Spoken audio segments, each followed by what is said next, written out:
Hi, today's Saturday, the 25th of July 2020. I'm here today interviewing Catherine Ritchie and Jean Bond. Catherine, could you please tell me your date of birth and place of birth? Yes, I was born in Fraserburgh, Scotland, on the 18th of August 1934. And Jean? I was born I was born in London on the 1st of December 1935. Now, both of you were first migrants to Wexcombe. Now, could you please describe your journey to Australia?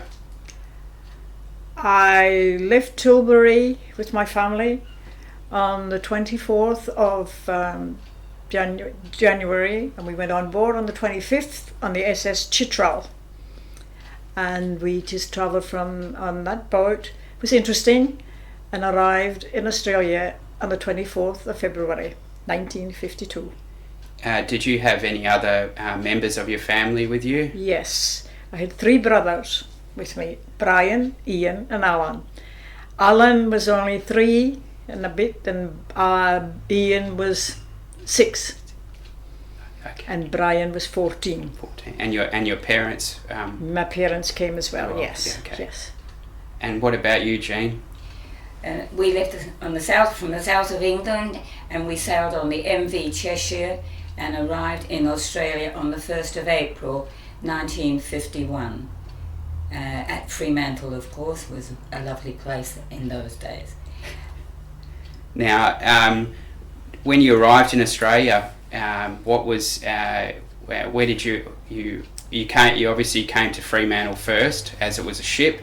After Fremantle, where did you go from there? We went to Point Walter. Okay. Yes, and we were in Point Walter for 1 week. And then from 1 week, we were put on the train and had to go to Bassendean. And how long were you in Point Walter? You were there for a week? Did you say yes. About a week? And yeah. How long were you in Bassendean for? Well, we arrived there in Bassendean in about March, the 1st of March, and we were there until about June or July because it was a very wet winter. I remember that. Yes. And where in Bassendean were you? 18 Scadden Street, Bassendean. Okay. Now, Jean, where did you came to Fremantle first? Yes, and from there we went to Point Walter. We stayed there for a week, and then we took the train to Midland, where we were met, and took out to what is now, or was known then as Wexcombe, to a Nissen hut. Now, when you first arrived, Catherine, you're from Bassendean. You moved to Wexcombe. When was that? I'm guessing June or July, because Yes. the Nissen hut wasn't ready for us. Okay. Yes. Yeah. But in that interim, your railways were on strike, so my father couldn't work at the railways. Okay. But he was employed in Vickers Hoskins as a hooking plates of steel onto a crane. So when we moved to Wexcombe, he still wasn't employed by the West Australian Government Railways. They were still on strike. And so you were at Wexcombe, but he was still working at Vickers. Is that correct? Yeah. Now, when you first arrived, your impressions when you first arrived to Wexcombe, your impressions on the Nissen hut, and what can you remember of the Nissen hut, what were the conditions like? Well, I have to admit, when I saw the Nissen huts, I wasn't too impressed, especially with the red dust road. Didn't like that either. And it was just in the middle of the bush. And I thought I'd come to the ends of the earth. But the worst thing, the dry toilet. Didn't like that. But yes, took us a wee while, to settle in, and you got to know people, but it was a good community. And I got involved with the Brownies and the Scouts.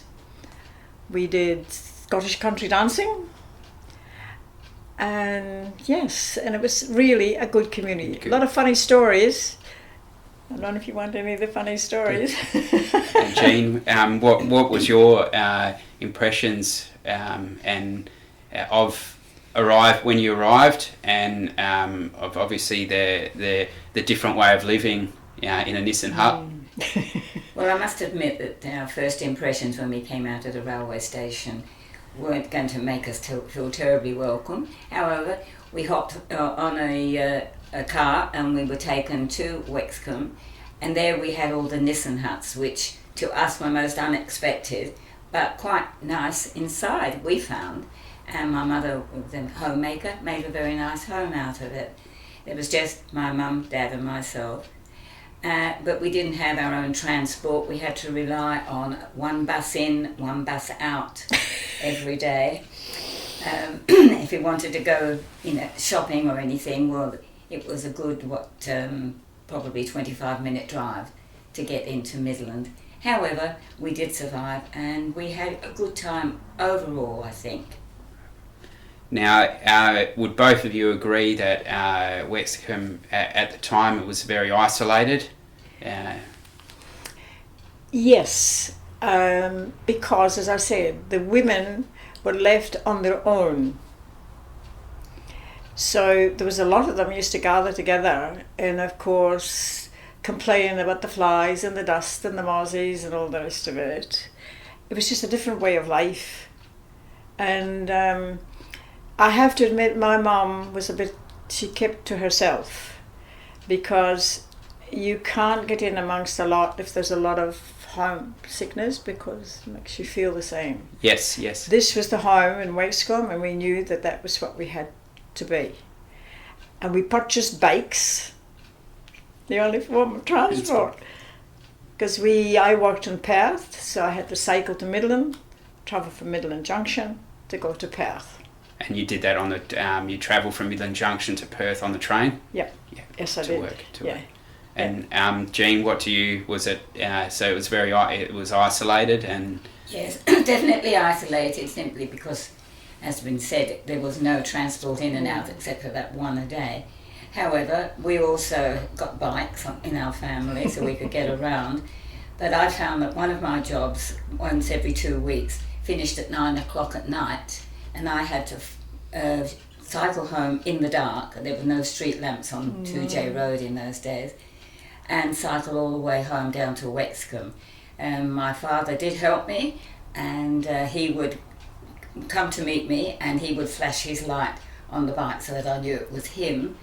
But one night there was a problem, shall we say, when a fellow tried to run me down virtually. Unfortunately, my dad came and we sorted that one out. But there was its problems, but overall I think I didn't have a bad life there. Now, what, in terms of other residents at the time you were at Wexcombe, who can you recall, and who did all the families mix together? You socialised with everyone. Well, next door to us was Chris and June Beister, but before them was a Pearson family, and the funny part was she tried to teach my young brother English. She came from Yorkshire, so the funny part, he came in one day and he says to Mum, "Mrs. Pearson's taught me to speak English. That's a cup, Mum, and that's a tub, and you're my mum." That was funny. And the next door neighbour were Lithuanians, Kaminskis. 2 girls there played with Alan. One interpreted to Alan what they were saying. So you could see what was happening there. We were friendly with the Raysides, Inneses, Wilsons. Yes, I mean, that's what it felt like. Yes. And even we did do a lot of things. And the other thing I'd like to say is we ran a beauty had a queen there, but it was for the children. Yes. And I made the crown for the queen, but how we did it, we pulled a name out of a hat. It was the fairest way to do. So you can imagine, it was a beautiful community party that we had. And if I may say, Johnny and I were married there, from their reception there. When we came home, the first night we came home, there was a piper outside our window with a whole lot of Scots and playing, hey, Johnny Ritchie, are you waking yet? So they woke us up and we had a party till 3 a.m. Excellent. So, Jean, what's in terms of who can you recall? Your family, who your friends were at the time. Well, our next door neighbours were the people down. They had the Brocks. There was 3 children, I believe, in the Brock family, and there was another family across from us who had another 3 children. And the kids just got together regardless of our ages. There was quite a difference in our ages. But then, fortunately, one of the gentlemen who was cycling in bought a car. And when it came to getting into Midland to catch the train, he was very good. And we started travelling with him just for a very small donation. And that definitely helped us get to know other people, because then I built quite a load of friends on the train. Yes. And I still see those people on those trains now. We get together once a year. Oh, excellent. Now, in terms of recreation and pastimes, Catherine, you've mentioned brownies, and you've mentioned Scouts. Yeah, and Cubs, yes. Is there anything else that you can mention? Well, we all had different get-togethers in each Nissen hut, and had sing-songs, because the Scot and the Irish, and that we loved, the singing. And as I said, there was a big production by Ken Smith, and representatives from the WGR came to see that show, and we were all auditioned proper to and as Jane mentioned that incident, I remember Jane's dad, because I used to have to cycle home at night, and we got wet every night. It was a bad winter, and my dad made my brother Brian wait for me in Midland till I came off the train, so we cycled home together. So it was a wee bit of something then, but the community got it sorted out, so it was all right. And I shared a car to go into work in the end with Snowball and Jack Rental, and yes, so that it helped us. They all worked in Perth, so we all went in the same car. All carpooled. Yes, yes. Now, Jean, what in terms of recreation and pastimes, is there? What can you remember? Well, I did get a horse for a brief time. A young lad whose horse I used to water in the hot weather asked me would I like a horse. I said yes, and I got one. But it didn't last terribly long. I mean, having lived in London, you hardly knew how to ride a horse. But nonetheless, it was a good time. And then, of course, after that, we got to know a few more people, like the Rentals. We got quite friendly with them. And then there was another gentleman who lived in the Swan, Dan Tracy. He used to often pull up on my way home, not at night, but in the daytime, and give me a lift. He put my bike in his ute and drive me home. And I still was friendly with him until very recently. He passed away, but these friendships have lasted. And I think it's because we all sort of come from something similar in our background. Right. So basically the community, you could basically say it was one big family. Everyone knew one another, and at that time, you could probably say it was like a country. It was like a country town, effectively. Now, what in terms of, we haven't covered now the West Australian Government Railways, Wexcombe. That was they basically, it was their concept. Now. Both Catherine and Jean, both you had family that worked for West Australian Government Railways. Can you please tell us what your family's roles were, who worked there, and what their positions, if you can remember what positions they were? Well, my father was an electrician, and he worked in the X and Y diesel class when they came in. Yes. He and two other Scots were the only three that could read the plans. My eldest brother served his time in the workshops. My husband, he was in the workshops in the wood turning place before we got married, and so he was there. So the workshops, and then an Alan Lane who came and stayed with us. He also was apprenticed at the workshops, and he had a special license because he lived in Gidgigana, and he got a special license in a motor car and sidecar, motorbike and sidecar. And yes, and I think Ray Innes was an electrician, Frank Adair was an electrician, yes, yeah. So the majority of gentlemen from Wexcombe were employed by West Australian Government Railways.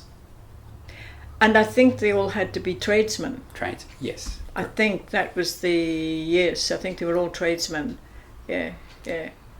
Now, Jean, what was your family's involvement with the West Australian Government Railways? Well, my father was a carpenter, and he also worked for them, but his job was to go to any house that had just been vacated and do general repairs ready for other people to come in. And I myself was, my first job there was I sent telegrams on train movements up and down the railway between the Perth and the hills. And that was my first job, and it was different, but I quite liked it. You, that position, you were based at the Midland railway station. Oh, you were placed actually on the station. At the old station. Yeah. Oh, no, that's now. We is there anything else that you want to share? Either of you that have you got any stories? Oh, I've got lots. Well, I'll tell you one funny one which we thought was really great. Jimmy Rayside was quite a character, and he got rather inebriated one time, and he hadn't come home, and we wondered where he was. And Regina's had a motorbike and sidecar, so they thought they all went out and looked for him, and they thought he's got lost because there's no lights, very few lights. Okay, they found Jimmy. What did they do? He was so drunk they put him head first into the sidecar, and he says, I'll never forget. He says, riding along, the red dust in his head's going clunk, clunk, clunk, clunk. Another story, the Wilsons, they had a son the same age as two of my brothers and Graham and us, and they're always up to something. And I'll forget, Jane came home one day, and my mum came home one day, and they had made Johnny Wilson, he painted potatoes in their place, he painted everything black. He was just being a larrikin. And of course, my brothers were involved with it, they blamed him, but kids got up to kids' things. And what I found most fascinating was the different languages, but kids could still communicate between each other. And there is one story I'd like to say. When my mum was in the shop, when those houses were built, those other houses, there's a family came in, and all they did, this boy just put the top of a lemonade bottle, and it was happening too often. And my mum said, something's wrong here. That family's only living on lemonade or something. They couldn't speak a word of English. So the manager and my mum said to the young boy, would you get your mum to come here? And they took her behind the counter. And she just pointed. So the community really all helped each other. And especially those that couldn't speak English, they obviously helped them to develop the understanding. Yeah. And I mean, there was some fun, with English. And also, we forgot to mention the community hall. We had a dance there every Saturday. I was going to say that. Sorry, I stopped you. Do you want to? Jean? Do you want to mention the hall? Yes, I would like to mention the hall, because it was in that hall that I first met the man that was to be my husband. And he had just arrived from England the year after I had, and he was also a carpenter, and he went to work for the railways into the workshop, couldn't stand it and managed to get transferred out, and then he was doing not quite what my dad was doing, but he was happy to do anything on the estate that had to be in the form of repairs, and that's how we sort of met. And then by that time, of course, Kat and her family were there, and we got to know each other by going to the dancing in the hall. And it was really a great cosmopolitan effect, because it didn't matter what your nationality was, you could go there and somebody's husband could come and ask you for a dance, and you didn't even have to check with his wife, because you were too keen to get up there and have a dance. It was actually the highlight of our week in many instances. Yes, and of course the violinist was Harwood. Remember, he used to play, and he could only play one tune, was the Wild Canary. And I would like to say that Reg became Johnny's best friend. Yeah. Like Jean and I have been friends for such a long time. And I'll never forget when Jean got her driver's license and her driving in Wexcombe, and Reg nearly died when she took the wheel. She's driving in this bush, and he said, "My goodness, look at Jean." Yes. Now we've covered the hall. Now, can you describe the post office and the store? Can you recall that? What was it like? And can you remember? Did everyone have a letterbox, or did all the mail go to the post office and you had to go and collect it? Yes. As you walked in, the mailboxes were right in front of you, all that. And there was a counter, I think, on either side, and with the stores that they had. And just to fill in, a letter that we were waiting for had landed in Wexcombe post office. And our friends Carrie and Andy White, who had been there before us, knew we desperately were waiting for this letter. It had lain there for 6 months. And Mrs. Kennedy said to Carrie one day, "Do you know of any Gray family?" She said, "This letter's been lying." And Carrie said, "Can I sign for that letter and I'll take it?" She says, "Yes, the Gray family are here, but they're not in Wexcombe. They're in Batten." And to give you the proper reason, that letter was a letter so that my father could draw funds that we'd been transferred. That's why I kept the house going with my brother. And of course he desperately needed that letter, but it was a mix-up somehow. Yeah.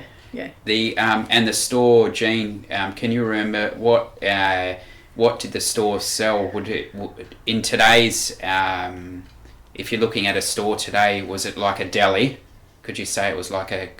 No. Can you remember what items you could buy there? Was there very little items you could purchase there? Well, I certainly can't, because I do not recall it ever going there, to be honest. It was basically a lot of tin things, a lot of cool drink, a lot of... I remember there was dates and that sold, and bread, yes, but when the weekly bus, if women wanted to go into Midland, they would go and get something in Midland Junction. And do their larger shopping there, because that's where most of the... It just kept you going like a caravan place. Yes. That's what I could describe it, I suppose, was really, yes. I can remember Saturday mornings where our family goes shopping in we went to Midland. Mm. Now trying to think, in terms of can you recall the soccer team during your time at Wexcombe? Members of the soccer team, did you have family involved at all? Well, my husband was in the team, but he wasn't my husband at the time. And by that time my family had moved to live in Guildford. So I sort of lost touch with that aspect of it, but I do know my husband was part of the team. Okay. Now, delivery people, dunny cart, can you remember, do you have any stories to tell about, obviously at the time there was your toilets, you had the pans, and can you remember how often the dunny cart would come around to collect the pans? Can you remember anything else, being delivered? Did the Iceman come around? The Iceman and the dunny man, but describing that first one, Bassendine, it had dry toilet. That was the first time I really hit it. And I said to my mother, I'm not using that. And I walked to the station because it wasn't far from the station. So I walked there because I thought, this is a disgrace. It's horrible. I would like to mention that the difficulty, because money didn't come through, my mum was desperately waiting for us to come off the train one day, and my little brother was hungry, and she kept him on the station all day watching the trains, and she said, no, there's another train coming. He kept saying, I'm hungry. There's another train coming, you'll be okay. You see, my mum would not ask anybody for I don't know what, for credit. For a loan? Yeah. No. So the beginnings for us were, but it ended up all right. And Jean, can you remember the dunny cart and the ice? Very clearly. We hadn't, of course, needed ice and that in England, so that was a bit new to us. But yes, I didn't like the dunny cart. But one of the things that we didn't like was having to go down at night time. We go down with a torch and we look for snakes, because we have been told that you do get snakes. And they were there. And then I know one family went back to England because they couldn't stand the idea of snakes. They found one. But no, that was scary. That was one part I didn't like. And one little funny thing, well, I think it's funny anyway, the first time I saw a goanna, I ran into the house and said, it's a baby crocodile outside. Well, I didn't know any different, did I? I mean, you didn't have them in London. So this goanna would have been a probably like a racehorse goanna. Probably a racehorse goanna type thing, but yes, it just made me think that it was a small crocodile. I can give a story about that with my young brother. He's outside playing with the Kaminsky girls, and he comes racing into my mum, and he says, Mum, they've got pink worms here. And my mum thought, When she went out, it was rearing its head. It was a snake. Didn't know it, see? It was a snake. Goannas, I didn't like that. But talking about the couple, the Cochrans went home. Johnny and I were getting married. We bought their fridge. She went home because she didn't like the dust, the creepy crawlies, everything. She came back home. A whole lot of people went down from Wexcombe and said, Nan, before you come off that ship, it's still stinking hot. still dust. All the creepy crawlies are here. Are you still sure you want the car? And she said, yes. The other thing I'd like to comment, I'd never heard of a cockeyed bob, the wind, and it took one of the windows of our listen hut. And I thought, crikey. The other one, I had never seen a whirlwind. And I'm watching it in Wexcombe on the gravel road, and I thought, that's intriguing. I was right in the thing of it. Came right over and filled me with all this dust and stuff. Funny, but it's funny to think about it now. So there was a lot of, definitely there was a lot of things that you'd never experienced before, and coming over here, when you had just arrived, there was a lot of things that for the first time in your life you'd experienced those. Either you saw something or it was an experience. So no, that's. I think we'll leave it at that. I just want to say thank you very much for the interview. It's our pleasure. Thank you.